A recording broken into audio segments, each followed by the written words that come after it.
Alright, so for those of you who just joined the class, good evening. We'll be looking at types of sentences. And as I said, before we get into the types of sentences, we need to first look at and review and understand clearly what are independent and dependent clauses.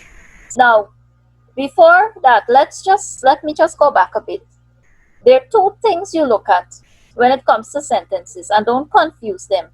We have kinds of sentences and we have types of sentences. Now, who can tell me what are the kinds of sentences? Anybody want to tell me what are the kinds of sentences? Nobody wants to try? You did this in primary school. Miss, are they the interrogative sentences and declarative sentences? Yes, very good. Very good. That's the only two I could remember. Huh? That's the only two I could remember right now. Declarative, yes. Good. So remember I said avoid using the chat. I want to hear from you, right? Good. Yes, so when you look at kinds of sentences, those are sentences, we identify them based on the function, what it does, right? So those are like statement, that's a declarative sentence. You had command and request, you had the question. What's the other one? Am I missing one? Statement. Imperative. Huh? The imperative sentence? Yes, or the exclamatory sentence, right? Yeah. So those now are identified based on their function.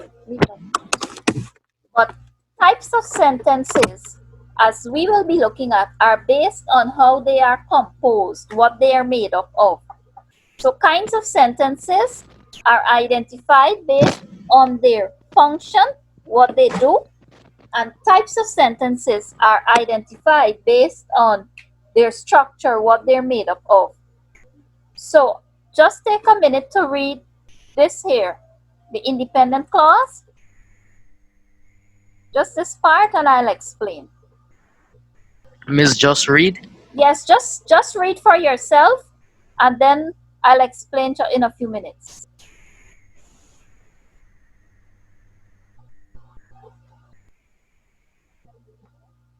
Also, you see how sometimes some persons complain that they're cut out from the class, like, and then when they try to rejoin, they're not able to. With the new account, I don't think we'll have all that problem. Good, so we're looking at the independent clause. Now, an independent clause is a clause that can stand alone as a sentence. That is because it expresses a complete thought. Now, simply put, an independent clause is like what we refer to as a simple sentence. A dependent clause or a subordinate clause is one that cannot stand alone as a complete sentence. This is because it does not express a complete thought. Now, remember that a clause has a subject and a verb.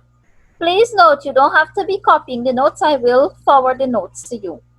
So, one way I remembered this being explained to me very easily so that I was able to remember it was my teacher said, a simple way of remembering the clauses, it's like if you think of it in terms of a, just hold on. Yeah, one easy way of remembering it is thinking of a mother or an adult and a child. The adult would be the independent clause because the adult is independent and doesn't depend. The adult doesn't need somebody to bathe them and get them ready and all of that. But the baby is like the subordinate clause. It is dependent on the independent clause or the adult to do stuff for it. So a subordinate clause will depend on a main clause to help it to make sense, right? Now, an independent clause always contains three things. You have a subject, which refers to something or someone that the sentence is about. An action, which is the verb, something that is being done, what action is being done. And it expresses a complete thought. There are no questions as to meaning at the end of the sentence. So after you have read the sentence, you don't need to ask who, where. For example, the teacher walked in the room. That is a complete thought or an independent clause. Who walked? The teacher. What did the teacher do? Walked. Where did the teacher walk? Into the class. All your questions are answered. Now let's say we just had into the class.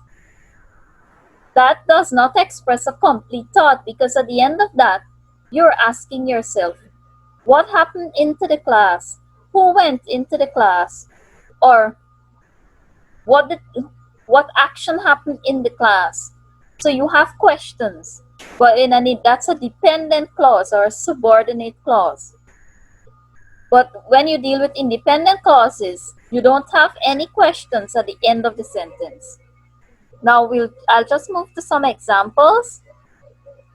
In all examples, the independent clauses are highlighted and the dependent clauses, aren't. The subject is underlined and the verb is in bold. So I'll bring up the examples for you to examine, and then we'll go through that.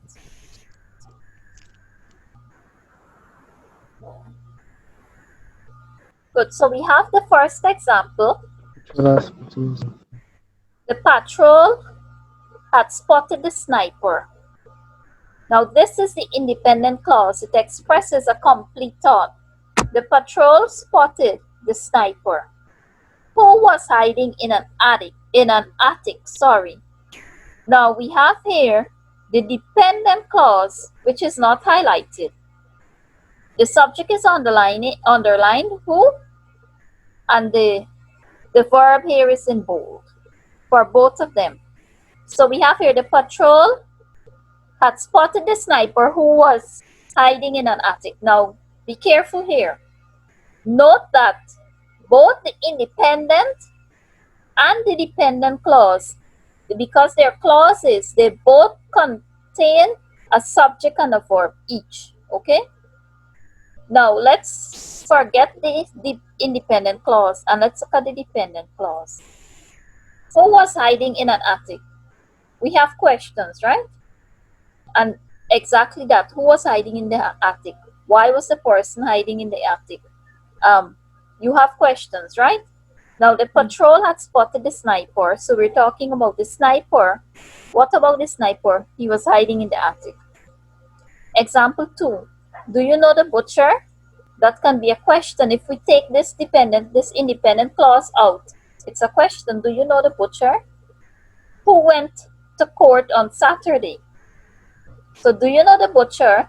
Who went to court on Saturday? Now if we look at the dependent clause alone, who went to court on Saturday?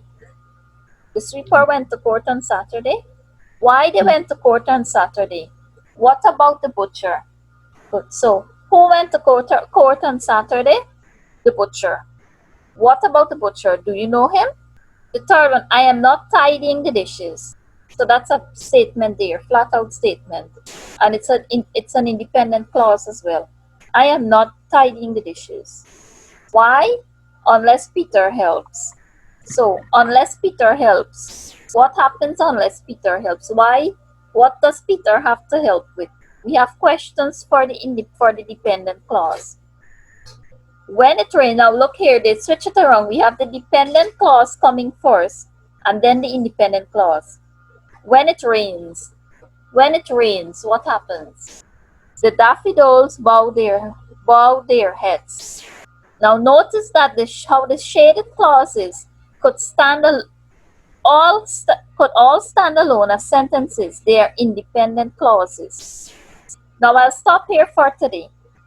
I'm going to open for questions because I don't know if you are clear. I know clauses can be a bit confusing at times, right? So if you have any question, just raise your hand and then I'll give you permission to speak. Nobody has questions? Was this that simple? Good night, miss. Hello, good night. Miss, will you send this work in the WhatsApp group? Yes, as soon as I'm finished, Okay, I will miss. post the work there for you. Okay, miss. Thank you. You're welcome.